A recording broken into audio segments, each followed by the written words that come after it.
I want to say good evening, everybody. My name is Hanieh Jodat. I am the Senior Partnerships Director with RootsAction and also the co-chair of No War with Iran campaign through Diffuse Nuclear War. Thank you for joining us for an amazing event hosted by the Teach-In Network and Taxpayers Against Genocide. And to our esteemed panelists, thank you for engaging in this very important discussion with us to talk about Iran and preventing another escalation in that region.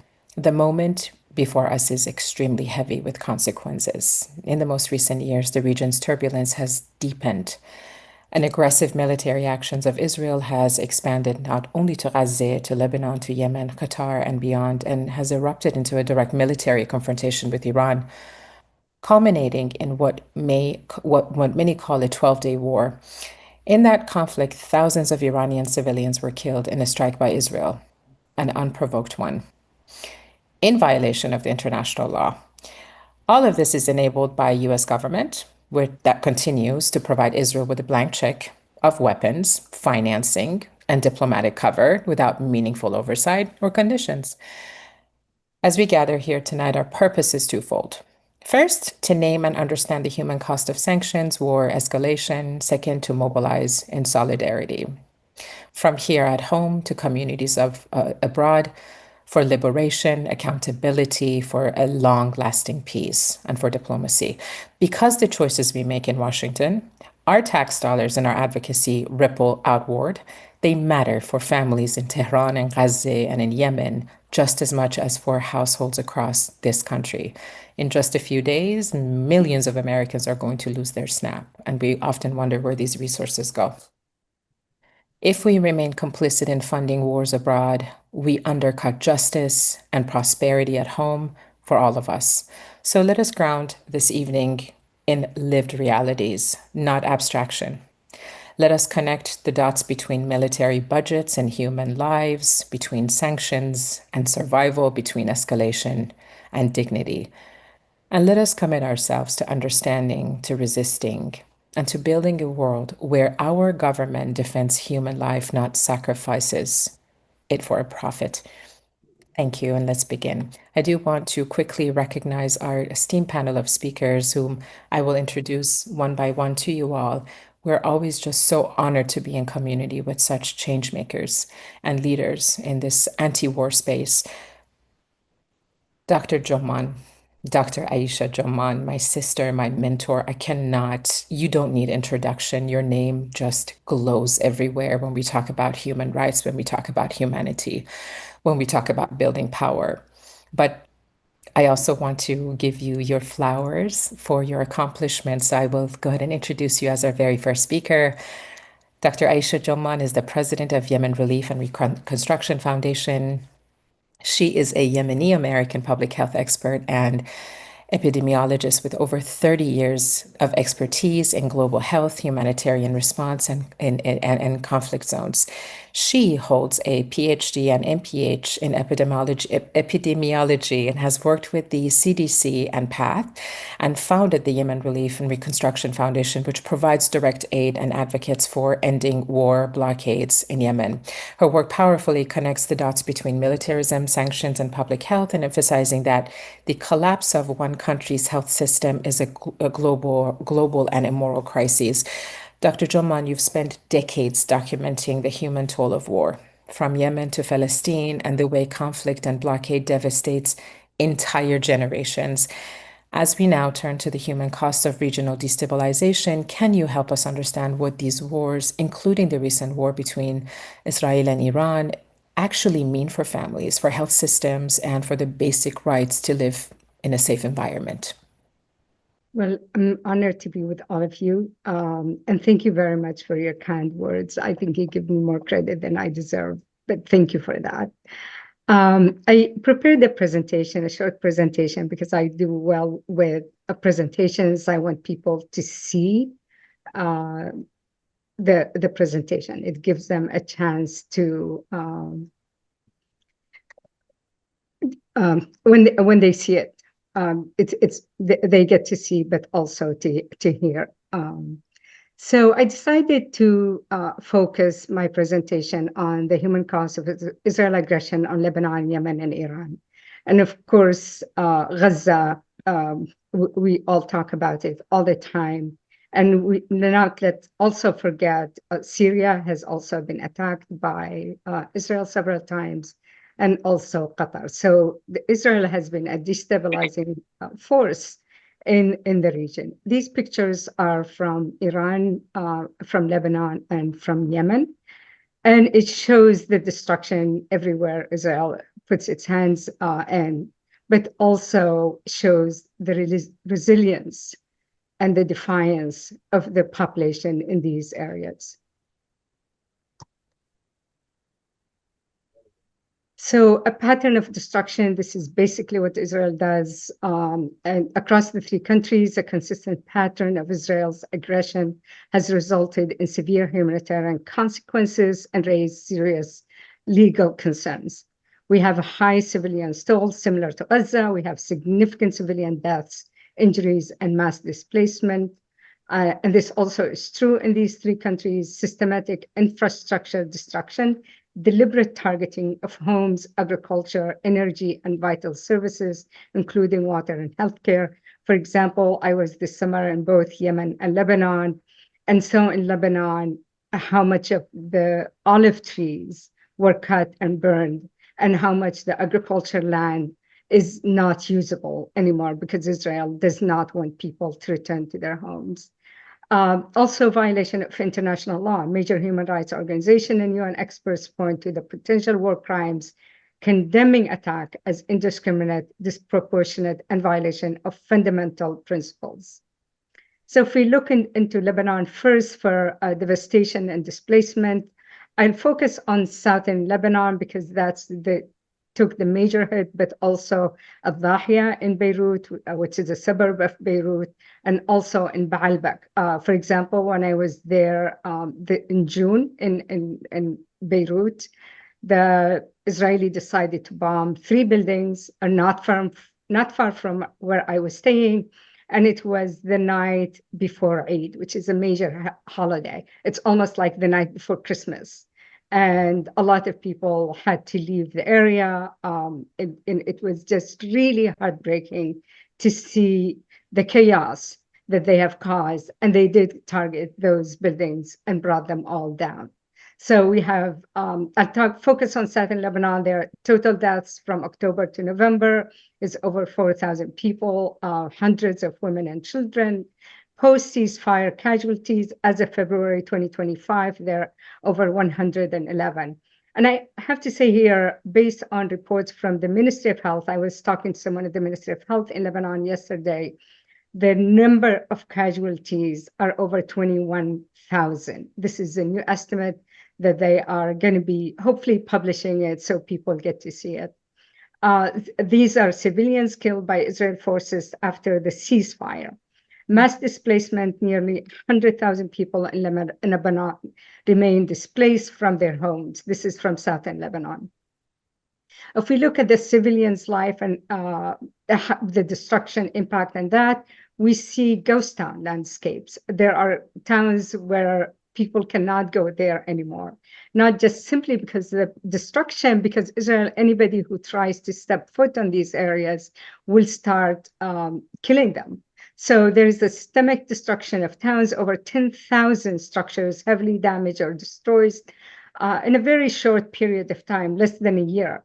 Catastrophic local impact in municipalities like Yarin, Darya, and Bustan, over 70% of all structures were destroyed. Southern Lebanon is the most severely affected. Villages include Kafrkila, Ait al-Shab, Maroun al-Ras, and a lot more areas. Also, the crippling of the services. So Israel targeted the foundation of society, and these are based on UN reports that critical services that were damaged: 83 educational institutions, 36 health facilities, 40 water facilities, and 36 public electricity facilities. A strike on a water station Tahir disrupted access for 72,000 people. The destruction is the primary factor preventing displaced people from returning, which I said is the purpose of why Israel does this. It doesn't want anybody to return to their towns. I'll talk a bit about the pager attack because it's a new way of war that actually against international law. What happened is September 2024, a coordinated explode booby trap pagers used by Hezbollah, killing 42 people and injuring over 35,000 people, including civilians, children, medical personnel, people in grocery stores. These were people in their homes. The attack was inherently indiscriminate, as a proportionality assessment for each device was impossible, potentially violating Convention on Booby Traps. Implication, it blurs the line between combatant and civilians, making all civilians object suspect and setting a dangerous precedence for future warfare. And we saw that is to be true in Gaza. Everybody was called Hamas to justify their killing, even if they are a newborn. We saw that in Yemen, where everybody killed is a Houthi to justify killing them, even if they're children. And the same thing in Iran. So in terms of legality, Amnesty International concluded that destruction of civilian property without apparent military necessity should be investigated as a war crime. Human Rights Watch also implies collective punishment. Not everybody is Hezbollah, but we have seen that everybody is Hamas. Even here, if you criticize Israel, you're called either a Hamas sympathizer or just a Hamas. A significant portion of this destruction occurred after the November 2024 ceasefire, using bulldozers and explosives. So they basically incurred into Lebanon and started destroying everything that was still standing after the airstrikes. So for Yemen, Yemen has been a humanitarian crisis for a long time. So this was a multi-layer catastrophe, conflict on top of a collapse. Yemen is considered the worst humanitarian crisis, exacerbated by civil war, Saudi-led coalition bombing, and then direct bombing by the US, UK, and Israel. There are about 18.2 million people in Yemen who are in need of humanitarian assistance. That's about 80% of the population. So if we look at the timeline of the major strikes that occurred in Yemen in 2025, in Yemen, they destroyed the Sana'a International Airport and all the commercial aircrafts. So Sana'a Airport is now closed since May. When I went this time to Yemen, I had to fly to Aden and then take a car for 11 hours to reach Sana'a to visit my family. In August, the prime minister and cabinet members were assassinated by an Israeli airstrike. Again, a war crime. These were civilian ministers, and they were meeting. September newspaper complex was bombed, killing 31 journalists, the second deadliest attack on journalists ever recorded.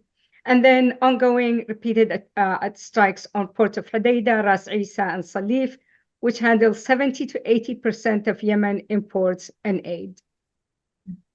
Also targeting civilian infrastructure in Yemen as well. So in terms of civilian casualties, over 100 people were killed with 463 injured.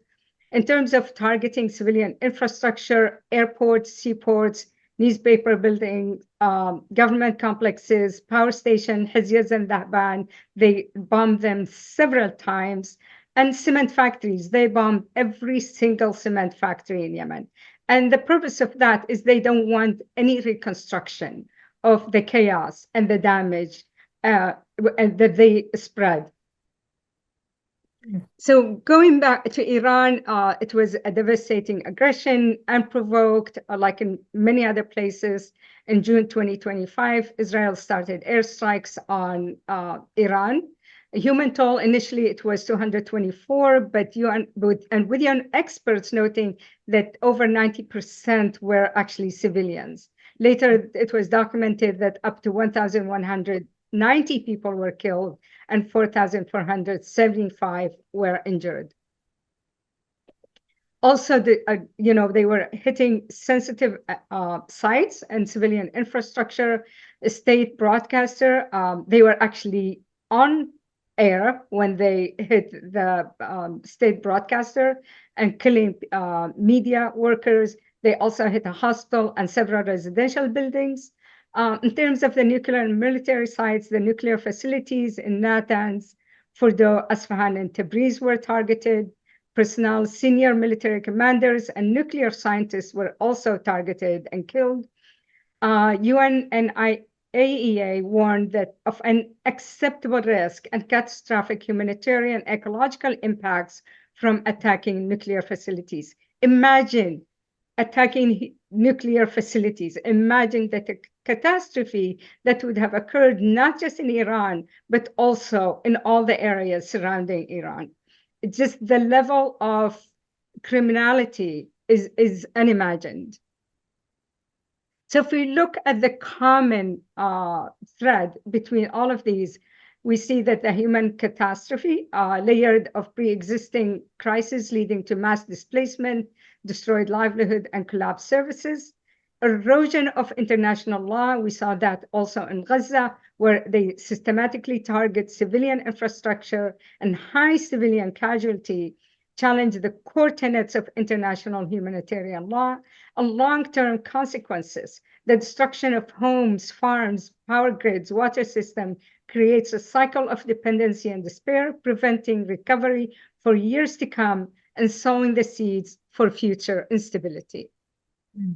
In conclusion, unified legal condemnation of Israeli aggression on all these countries, on Gaza, on Syria, on Qatar as well, but I'm focusing on countries that are not in the media a lot today.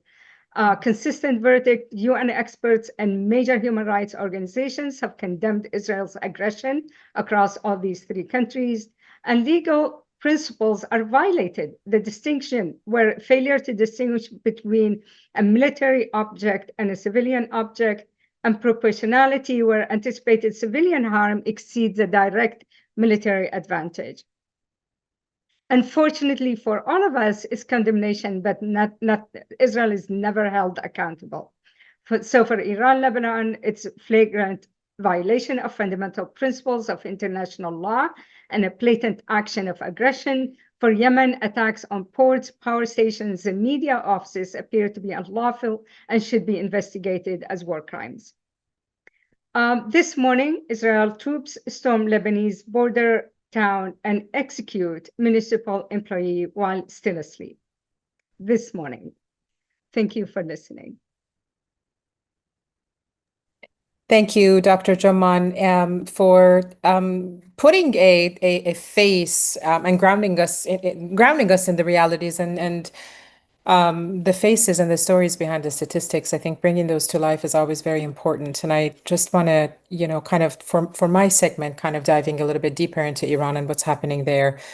It'll be mostly echoing what you so eloquently took us through. And I just want to take a moment here and really send a heartfelt prayer for people in Congo and and Sudan for going through the same humanitarian crises as many of these countries mentioned are going through. And look, I come from Iran. I was raised during the war of Iran and Iraq, and one of the most vivid, it's my core memory, as a child growing up, is having to seek shelter because there was every time Iraqi planes flew over Tehran, there would be an alarm on TV and everything would just go red. There would be a siren alarming us to go down in the basement and seek shelter. And I just remember my grandmother praying and holding on to my hand and the rosary bead until the Iraqi planes flew over and we were safe enough to come back up to just live not so normal lives, right? But here we are. And so I just wanted to, again, kind of bring us into the realities on the ground in Iran and trace how sanctions, war, and the nuclear moment are deeply connected. Because this isn't, again, an abstract debate about geopolitics. It's about human lives, systems of survival, and just our shared capability and solidarity. And just as Dr. Jumaan so eloquently mentioned that in the recent 12 days confrontation, in the recent 12-day war confrontation between Iran and Israel, which was unprovoked by Israel, beginning June 13th of 2025, we saw the scale and the speed of destruction unfold. And Israelis, again, I want to say this again and again and again, unprovoked airstrikes targeted nuclear facilities, military personnel, scientists, and infrastructure sites deeply inside of Iran. as was mentioned earlier, and hundreds of munitions dropped on cities and provinces already strained by sanctions. And Iran claimed tactical gain afterwards, but the real story is what happened inside the country, which is fear, uncertainty, and repression, I would say. And I remember my mom was here during that time from Iran, and I have to tell you, just like the suffering and the trauma that resurfaced back, bringing us back to what had happened before years ago during the war of Iran and Iraq, it was something very hard to bear, right? According to Tehran's security forces, roughly about 21,000 informants accused of being spies for Israel were actually arrested during that period, as well as the state tightened control during the chaos of the war. And the economic and emotional toll is staggering. Homes destroyed, livelihoods upended, power grids failing, the price of basic goods soaring. The war's total cost, infrastructure damage, disruption, defensive mobilization threatens to choke growth in Iran. So this isn't just a regional tension, it's a human life under siege. People navigating fear and scarcity, children growing up under air raid sirens, and families forced to choose between safety and dignity. And as we already know, for decades, Iran has lived under some of the harshest economic sanctions in modern history. These measures were sold as tools of diplomacy, but in reality, they have become a quiet war on ordinary Iranians, cutting off medication, choking small businesses, and truly isolating an entire generation from global exchange. Now, the pressure is intensifying. The International Atomic Energy Agency reported that by May 2025, Iran's 60% enriched uranium stockpile had grown by 50% to over 408 kilograms, right? And Western powers cite this as justification for snapback sanctions, while Iran insists it is defending its sovereign right to enrichment and blames the West for weaponizing economic punishment. What is very clear is this: sanctions in Iran have crushed the economy. War has drained what is left, and together they magnify suffering, forcing Iran to choose survival really truly over progress at this point. And despite months of indirect talks through mediators like Oman, key differences remain. Iran refuses to relinquish enrichment entirely, arguing that sovereignty and science cannot be bargained away. Meanwhile, European powers like the E3 threatens to trigger the UN snapback mechanism, reimposing sanctions on Iran if Iran doesn't comply. And so Iran's parliament has responded by ruling out new negotiations until its preconditions are met. So we're watching a very dangerous feedback loop. War fuels distrust, distrust collapses diplomacy, diplomacy collapses, makes another war more likely. And through it all, ordinary people, students, farmers, nurses, just good people of Iran have been paying the price. And so, you know, what is the implication of our movement, really, truly? And I just want to take us through a few things here. First, our government's responsibility, again, is not abstract when U.S. weapons and funds and U.S. weapon production and funding enable strikes deep inside of Iran, when our sanctions block access to medicine or banking. We're complicit in the suffering of civilians who want nothing but peace. And second, liberation means demilitarization. Every dollar we pour into a conflict, whether it's in Gaza, whether it's Yemen, whether it's in Syria, Lebanon, in Iran, we are stealing from our healthcare, from our education, and communities at home. So peace is not a luxury, it is a domestic necessity. And third, I would say solidarity must be human-centered. The Iranian people, they're not acting on behalf of their government. They're just regular, normal people living everyday and day-to-day lives. And they are poets, they're engineers, they're students, they're parents, people who deserve the same safety and opportunity that we demand for ourselves. And finally, the pathway to peace requires courage, which all of you have on this call for being here, even.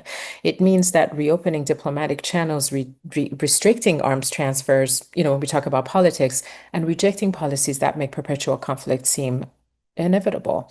And in closing, I just want to say, The 12-day war reminded us that violence never stays confined to borders. It reverberates through sanctions, through nuclear crises, through generations. And if we truly believe in justice, our task is very clear to insist that US policy serves life, not destruction, that diplomacy be measured in human well-being, not military leverage, and that solidarity with the Iranian people means standing against the machinery of endless wars.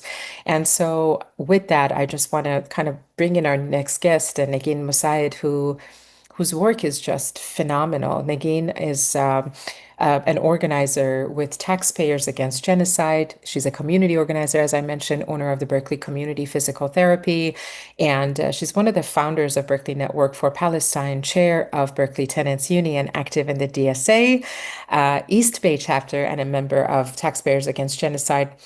Negeen John, we come from the same country, so it's always an honor, and I feel just very warm inside. Um, First of all, we want to know about the work that TAG has been doing. And your work with TAG, again, Taxpayers Against Genocide, speaks really directly to that connection that we were talking about. The way our money, our own government's budgets are used to fund wars and human rights abuses abroad. Can you share how your movement, with the coalition building that you've done in the past with the members of TAG, is helping people here in the US see the link, and what does our solidarity look like? For example, if we can apply the same thing that TAG has done to, addressing the issue of our taxpayers going against, towards a genocide in Gaza, how can we apply the same thing to countries like Iran, for example? Now we're now seeing, what's happening in Venezuela, and, the regime change and this desire to start the military. Take us through that a little bit. Hanieh, thank you so much for that very generous introduction. I am so honored to be on this panel with all of the distinguished people here, including yourself. I also lived through parts of the Iran-Iraq War as a young person and remember it pretty vividly. I just want to capture the bottom line of what's happening in Venezuela, what's happening in Lebanon, what's happening in Gaza, what's happening in Yemen. And the bottom line is countries that have stood up for their own sovereignty, and that's what the Iranian Revolution was about, whether they were communist or Islamist or liberal, democratic, the bottom line was cutting off this continued imperialist domination of Iranian government, and that is the reason why Iran is being punished. And that's why Venezuela is being punished. And that's why Palestine is being punished. And that's why Yemen is being punished. Solidarity means understanding that we are going through the same thing with all of those people who stand up against colonialism, who stand up against imperialism and militarism. And they've put us in a place where our very survival as a species is at risk. Right now it's happening to the Palestinian people at such an alarming rate. But the plan is to further this all over the globe. Whoever stands up against American imperialism must pay. So as a result of that, I've gotten very active in Taxpayers Against Genocide. It's an amazing grassroots movement that was just started last year.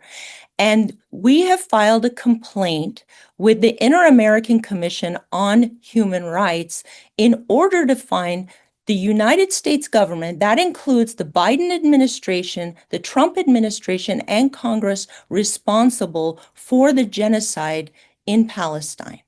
Now, the federal courts were tried and they would not hear the case. So this complaint was made on October 7th by our team of lawyers through the National Lawyers Guild, headed by, if you may know her, a very powerful lawyer, Hanieh, who has founded the Freedom Flotilla, Howeida Arat, excuse me. And she's spearheading this, and we plan and know that if the Inter-American Council on Human Rights, based on a declaration that was signed in 1948 by the participating members in the Americas, finds America responsible for human rights violations, then it can go to a higher body, international body, and they will be responsible for prosecuting the US because this Inter-American Commission on Human Rights does not have a prosecutorial arm. Now, there's about 4,000 taxpayers that have signed on, and you can also sign on by going to taxpayersagainstgenocide.org. We want to increase this to 20,000 grassroots movements across America that are standing up against the policies of the US government and basically starving us of our tax dollars for the basic necessities that we need. And this is becoming more and more prevalent. I just recently heard Dolores Huerta speaking on Democracy Now!, and she has banded together a bunch of people, a group of people that are taking their complaint because the federal court system is not being able to hold the US government accountable for any of the human rights violations that it's doing against migrant workers that are now immigrants that are in detention or dying. They're taking it to the United Nations. They want to have a special rapporteur that is designed to come here and look at the situation on the ground. So more and more, as America becomes so rogue and out of control and just blatantly violating all sorts of human rights, people are getting together and finding that they have to go to international tribunals and hold American government accountable for what it's doing all over the world to destabilize the world and to continue these economic systems that they have going on that rely on gas and oil. And that's the bottom line of all this. Thank you. Thank you so much, Negeen Jan, for talking us through and taking us through what Taxpayers Against Genocide has been doing and has been able to accomplish. So, from my understanding, if you are anywhere in the country, you could form the same coalition, right? So, hopefully, and thank you, Dr. Jumaan, for putting the link in the chat. If there's any way that we can get in contact with your leadership, Negeen Jan, if you want to put that information in the chat, we would absolutely love to support and uplift your work. And to kind of give a quick shout out to my colleague here, Ryan Black, again, who's disappeared from the call. He said, "Yeah, I'm not speaking, so people are not here to see me, so I'm just going to go, off camera." Little does he know how much we actually love and appreciate the work that he does. He's going to come back and take us through what RootsAction and Teaching Network is all about, why we were formed, and how we came about as an initiative. But the next person I'm about to bring up serves as my hero. And he has done, he's, I would say, one of the, in addition to, our esteemed panelists and speakers, he is one of the most respected people in the progressive space, I would say, in the anti-war movement. Erik Sperling, who is the executive director of Just Foreign Policy, an independent advocacy organization dedicated to promoting diplomacy and ending endless wars. He previously served as senior policy advisor to Representative Ro Khanna and John Conyers, where he helped advance legislation to end U.S. support for the war in Yemen. Erik, as I mentioned, and I will take this to grave, is one of the most respected voices in Congress-focused peace advocacy working to realign U.S. foreign policy with principles of democracy, accountability, and human rights. Erik, you and I are part of a broader coalition of No War with Iran, which consists of many anti-war organizations coming together to really advance this peace movement and put pressure on Congress and really encouraging constituents to do the same thing when it comes to, preventing another war. You've spent years on Capitol Hill and now lead one of the most principled foreign policy advocacy groups, in my opinion, in Washington, and many would agree with that. Given everything we've heard tonight, the human toll, the economic collapse, the grassroots resistance, what can actually be done to stop another escalation? And what have we done as a coalition, which you are leading one of the most important initiatives right now in collaboration with the rest of the team?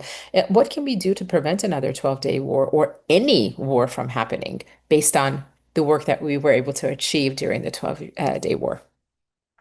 Yeah, well, thank you so much for your kind words. I wish the powerful folks in Washington felt the same way as you. They don't. They definitely don't see it the same way. They find it to be a bit of a nuisance. I think the way that we try to, connect people's movements, such as people on the call and these movements, to this insider DC world. And so my perspective does come from that sort of DC perspective, but trying to, connect people's movements, right? Because as you know, as we've heard, there are people's movements around the world that are. It doesn't take much to be sick and tired of this type of a failed and just sadistic and counterproductive foreign policy that's just bringing no value to anyone, wasting our tax money, giving our soldiers PTSD while doing unimaginable harms around the world, so many different countries. And so, and so I'm really glad to hear too. And I think many of us have been, since the Iraq days, shortly thereafter, they wanted to move on to Iran. And so many of us have been kind of aware of that for now going on, almost 2 decades. And they're still going for it, which is amazing. So I guess I'll just give a few thoughts, just, from the DC perspective. I'd say, one good thing I will say is as powerful as they are, there's a sense in DC, there's a lot of anxiety in DC. There's a lot of the powerful in DC, they feel that their time may be running out. I think they're sensing that. They're sensing that globally it's not acceptable. They're sensing that, in the American public, young people are not into this. People of different backgrounds, even conservatives, people who are traditionally on the right are not into this endless war, endless involvement abroad. So that's a good thing broadly. But on Iran specifically, I would say that it is sort of a challenging dynamic in the sense that we had Israel launch attacks, and then Trump launched his targeted attacks. But the Israel hawks really hoped that that would lead to essentially lead to a regime change war. They weren't willing to say. One of the good pieces of good news is they weren't willing to come out for regime change war. They used the nuclear program as sort of the pretext to try to trap Trump into that. But Trump didn't go for it, which was in large part due to movements both on the left and right saying, we don't want that. And he was, to I guess you could say to his credit, he was relatively responsive to that more than, say, a traditional Washington neocon would be. But now we're in this period where they are once again setting the stage for building an attack on Iran. And this is a moment where we want to get out ahead of it if we can, to be able to build that movement and to hopefully get Trump to ahead of time kind of block those efforts to trap him back into it. So I'd say the current focus that we're working on is to try to get, because the unfortunate reality is many Democrats, this is a good thing, which is that many Democrats still defend the JCPOA. That was a huge win. But the downside is that now that obviously the U.S. has withdrawn from that. We need a new deal, and Trump is the one we need to get it if there's going to be a deal. And so the challenge right now is to get principled Democrats and progressives to come out and essentially urge urge the president to get this deal. And that's a challenge because many Democrats are pretty frustrated about the possibility of Trump getting credit for a peace deal. But we know that if we want to prevent Iran from being subjected to the same horrors that, as Dr. Jumaan explained, Yemen has been subjected to, Lebanon's now been subjected to, obviously Gaza is, horrifically subjected to. We need some sort of deal. So, for those who are active, number one thing to do is obviously stay connected to groups like this, to RootsAction, to the Teach-In Network. These are kind of the core places where when things happen, we can respond. But for those who are engaging with their members of Congress on the progressive side, we need members to speak out now before a conflict happens and say that, and Ro Khanna has done this quite well, who's my former boss and who I've worked with closely, but where he says, no matter who gets a deal, if Trump gets a peace deal, I'll support it. And I think that's the key goal right now is we want to get progressive Democrats who care about peace to put politics aside and pressure and encourage Trump to get a peace deal that can avoid the next war. Maybe I could stop there. And Erik, just because we're working on this initiative, I think could you give us a little bit of what to look forward to with our coalition and what the plans are, in terms of that letter that, we've been working on. And perhaps, there's so many people on this call and RootsAction has over 1 million, Yes. What we're going to do is we're trying to engage every single one of those members to push back against the war. Take us through what that looks like right now, where we're at with it, and maybe link it even to what's happening in Venezuela, because there is a letter that's moving around that. So Yes. Yeah, so I think this is a little bit of the challenge, unfortunately, and this is a little bit of a dark reality, which is that the U.S., because of this panic that the war machine is feeling, that their time is running out, that's leading them to launch more wars. It's very dark. So, we're all very occupied. For example, my time has been almost exclusively on Venezuela, but but we can't just keep going crisis to crisis if we need to build that movement ahead of time so that we can avoid it before it's too late. And so I think what we're working on now is both getting Republicans in Congress to come out and support Trump's decision to not do regime change war. We're trying to get Democrats to come out and to say, we'll support you if you get a deal. And we're trying to bring organizations together from across the political spectrum to basically tell Trump, we support, your decision to stay out of regime change war, and we will support you if you get a deal, but we'll oppose you if you launch new attacks that won't address the fundamental problem and will bring, so that's, I think, the current state that we're at is bringing organizations together, including RootsAction, and to try to lay out these arguments to show members of Congress, how to approach this issue, even though it's a little bit challenging given that Trump is the president, and he's not exactly the peacemaker that he says he is, but we want to encourage him to do so. I don't know if that answers the question. Absolutely. I mean, he did end 8 wars. We just don't know which wars he ended, really, other than, it's anyway. Yeah, we would love to give him credit, and if he was to get a peace deal with Iran, that's something that would really be a winner for him. And we want to signal to that for the sake of the Iranian people. That's what we want to signal to him. That's right. That's right. And I think that was my next question. I think, there is this sense of, and I may be selfish a little bit. I do want to get your thoughts on this, and I want to open it up to all of our panelists here, is that there's this sense of frustration and fatigue, I think, in the progressive space. I think one of the things that gives me personally hope, so much of it, is Zohran Mamdani's campaign right now, successfully, moving through the challenges of a mayoral race where he's just targeted by money coming in from the establishment, the pro-Israel lobby, and so on and so forth against him, right?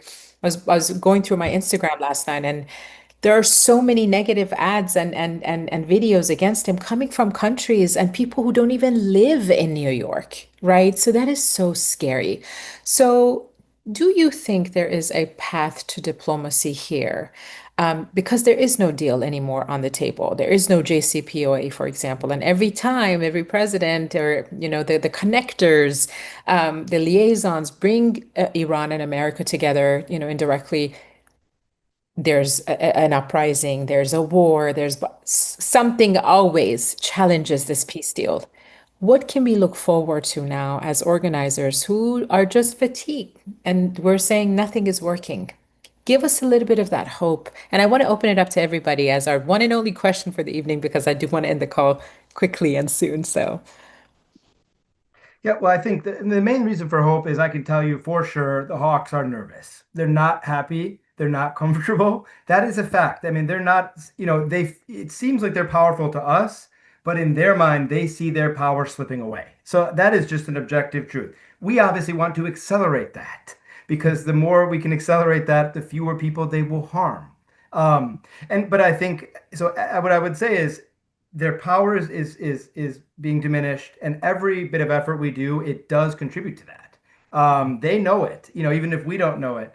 And so that's where these little details, I mean, even Donald Trump as awful as so many of his policies are, he even has an awareness that these regime change wars generally are not what Americans want. And so we're chipping away over time. And I think, what we want is to, get our members, those who are with us, take principled stances and essentially reward healthy behavior, such as peace deals, nuclear diplomacy. And so I think, I would say that we're doing well. Our opponents think we're doing well. And so I think we just keep it up, and we just try to minimize how much harm they can do. And I think we'll be in a good place not too long. great, Erik. And Dr. Jumaan. Yeah, thank you, Hanieh. Actually, I am very hopeful now, maybe then better now than maybe a year or 2 years ago, simply because there is a shift in attitudes in the US and across the globe. And I think the war on Gaza, the atrocities, the genocide had opened people's eyes to the hypocrisy of the West, the double standard, the disregard for humanitarian laws, to international laws, to all of this. And to see that shift even among the hardcore Republicans and right-wing ones, that they don't want war. If you look at Marjorie Taylor Greene and what she says, she actually mentions Iran. She says Iran never, did anything to me. Why do we want to have war with Iran? Or Tucker Carlson, the other day, he said, Iran doesn't use my girls for prostitution. So even the hardliners are now using Iran as an example of a country that's not harming the US or the US interest. So a lot of this is coming from Netanyahu. Netanyahu has lost a lot of political will, and a lot of people see him as someone who is actually a war criminal. Steve Bannon actually yesterday in an interview said, we need to go to Tel Aviv and do a regime change and get Netanyahu out. So you're talking about very hardcore people who see Netanyahu for who he is. I mean, 20 years ago, he's saying that Iran is ready to have a bomb in 6 months and 2 weeks. And he's been saying this for 20 years. So when we even have the core hardliners saying Iran is not the enemy, I think it's actually, and then we already know that Generation Z, a lot of them are for social justice, for a just foreign policy. I actually am quite energized by that and very optimistic. To hear Erik, to hear Dr. Jumaan highlight the just foreign policy piece, I saw you smile, so we both did. So, Negeen John. Yeah, we've had some years working together at this point. Yeah, That's right. That's right. Tell me a little bit about what gives you hope about, especially with TAG and coalitions like yours forming the way they are. I do feel like the grassroots is the answer to all this, the people of the world. For example, America basically kicked Iran out of the JCPOA. Then Israel and America attacked Iran. The whole world can effectively see who is the aggressor here. And what I felt on the ground, I have a clinic here. This is just an example that was vandalized several times, and the police would not call it a hate crime. And on the first day of Ramadan, the front door was spray painted with gold paint. Fuck Islam. Sorry. And the community, I wouldn't leave until the police gave it the right title of a hate crime, and we called in CARE. And we called in all of our grassroots organizations here, and we had a peace rally within 48 hours. And more than 150 people showed up. And we had faith leaders speaking. We had all kinds of grassroots organizations, African-American grassroots organizations from South Berkeley to community organizations involved in international business work and organizing, and it all started because of the coalition building behind Palestine. Palestine is the key. Palestine is the answer. It's brought the whole world together, and that we got to ride on this wave. The fact is that genocide and human rights cannot go with impunity. It has to be held accountable, and the whole world is coming together, and I see and feel that. So please go ahead and join TAG. On the link that I put in the chat, www.taxpayersagainstgenocide.org, and join. We will hope to get 20,000 signatories. And DSA too, and Just Foreign Policy and Yemen Relief and Reconstruction, all of the organizations should be uplifted here tonight. One thing I will say is that it's really important to also see the shift of how AIPAC is no longer in control of the narrative anymore, and how many members of Congress or folks running for Senate or for any office, they're rejecting the money from AIPAC because they know what it actually ties them to, because the younger generation is speaking. on the shoulders of the ones who have been paving, kind of clearing the path for them, right, to be able to, move forward with this much strength. And I want to appreciate all of you who've been in this fight for as long as you have been. And so with that said, it's 6:24. I do want to be mindful of time here. I do want to bring in Ryan. Before I do that, I do want to give every single one of you who are here, all of you who chose to be here with us participating in this discussion, our esteemed panelist, Dr. Aisha Jumaan, who is just the most incredible human being, someone whose relationship I cherish so much. Erik Sperling, who is just a mover and a shaker in the halls of Congress, and his leadership has impacted us significantly. Negeen, grassroots organizing is a key, important component of why we're so successful. And thank you for all the work that you've done with Taxpayers Against Genocide. Seth Connolly, the same thing, you know, anybody who's involved in that movement, and DSA, of course, we want to, uplift them always. And my colleague Ryan Black, who has spent his evening here managing tech on the back end, and Bill Lackermacher, who's always ready to put these events together. Ryan, just want to hand it off to you to take us through what's coming up, because we have another incredible call with TAG on November 13th. And then what is the purpose of Teach and Network? Sure. Two quick comments though, 'cause that was a great call. Everyone was excellent, wonderful to listen to. So learned so much. I did not hear that Steve Bannon had said that, Dr. Jomaan. So that is very interesting. And I was just telling my team this, that I do think there's a leverage point, not for a regime change war, right? But like there's a leverage there for Congress people to say, we can't work with this guy. We can't work with Netanyahu. He is not an honest actor. We cannot work with him. And I think that leaves space for people who maybe aren't exactly on our side to also join in with that push. So that's interesting to hear. Um, and then something I learned from Harvard professor Larry Lessig, and I briefly worked with him, is that AIPAC money, like all money in politics, will works like water on the sidewalk. It will always find a crack. So even though the money's not coming from AIPAC, they will be funneling that money somewhere to get in to influence the elections. So with that, thank you, Hanieh. Thank you, Dr. Jumaan, Negeen, and Erik, and everyone for joining.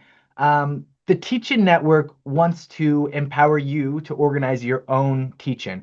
Our goal is to make this as easy and safe as possible. We can provide resources. We can connect you with amazing vetted speakers, just like the people you're hearing here tonight.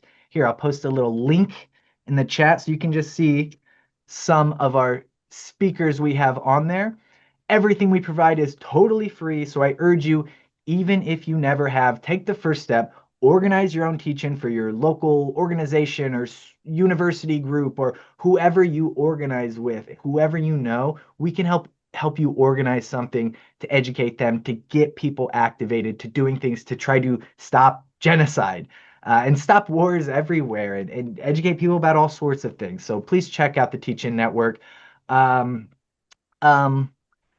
So please reach out to me via the website or email me at ryan@rootsaction.org if you want to organize with us. And I urge you to please sign on with Taxpayers Against Genocide to hold the U.S. accountable for supporting this genocide. Taxpayersagainstgenocide.org. We have another excellent teach-in coming up here in 2 weeks, which, Hanieh, do you have the link? I'm trying to find the link right now. I did not have it pulled up. Find it and share it, no problem. Yeah, if you could share that link real quick. Another excellent teach-in coming up that's going to expand the focus to more on the region. So I urge you to sign up for that one as well. And with that, I think we're all set. Hanieh, you can take it away and close us out. Yeah, and just one more quick plug is Diffuse Nuclear Wars, No War with Iran Coalition has been working tirelessly, myself and Emma Claire Foley, to make sure that we are always collaborating with our wonderful coalition partners to ensure that there is no war happening with Iran. We prevent it, and we always lead with diplomacy. I'll share the Zoom link for November 13th call, but you should all be receiving an email. I'm sure you have received an email already about it, but you will receive another email, hopefully as a reminder. And we're going to have incredible speakers on that panel. We're proud to have partnered with us. Again, I cannot thank you for being here tonight. I cannot thank you to our participants for participating and my colleagues on this panel. Such an honor to be in community with you. And, James Baldwin has a quote. I can't quote him word by word, but he says, "Love has never been a popular movement. The world is held together only by the love of very few people." So thank you for being the people who keep the love together. That's it. Okay, so before I get emotional and run my mascara down, I wish you all an incredible evening, and take whatever you learned from this call and keep the hope alive. And as you said, Mag, ba ishq. Good night.